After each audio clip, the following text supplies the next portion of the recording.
About the JRide. Why is the JRide awesome, and why is it better than just not a video regular? You all right? Okay, great. You got the bigger balance drive shaft, which is actually tighter than Ford specs. So when it's all lengthened, they balance that. When they lengthen the chassis more, right, takes some rubber isolation mounts off for most manufacturers, and they say, screw it, we're not putting it back on. Jayco says, let's put it back on. That's going to keep the chatter out of the coach when it's going down the road. You're going to give Bilstein shocks, which are monotube designs. That way you're not going to lose that dampening effect as you're going down your trip. It's going to keep the same 600 miles in as it is the first 10 miles. Same thing they put on Mercedes and Cadillac and any well handling and high quality. Yeah. Yeah.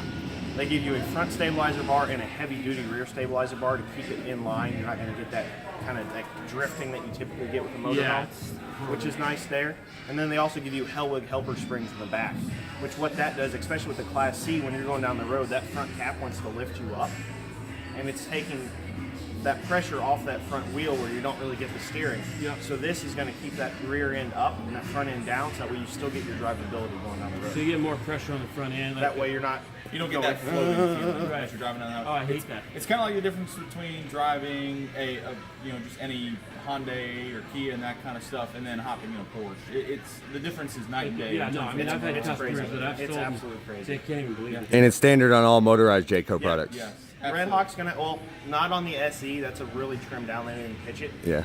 Red Hawk gives you just the JRide, which doesn't have the extra stabilizer bar or the in the back. It just gives you a regular stabilizer bar in the back, and it doesn't give you the Bilstein shocks. Those are two things you get on JRide Plus. And then you get into the Class A's, and they go a little bit different with using sack shocks. They use jounce bumpers instead of rubber isolation mounts. So they do a couple different things on that too. So instead of just putting that motorhome right on the chassis, they've got all that. Rubber mounts between the chassis and the house, which decreases vibrations and, like I said, just increases stability of the entire motorhome. It really is a night and day drive going from any Thor or even Winnebago motorhome. I like Winnebago motorhomes; they're a great quality manufacturer. But the ride and handle really is night and day. Like, it's not just a sales pitch; it really is entirely different. Especially anything on that small 19.5-inch tires, that 18,000 pound chassis like that is. If you compare that to an FR3 to get the same sort of ride and handle, you've got to spend about $7,000 in aftermarket parts to be able to get to that same ride and handle. Wow. Thanks, guys.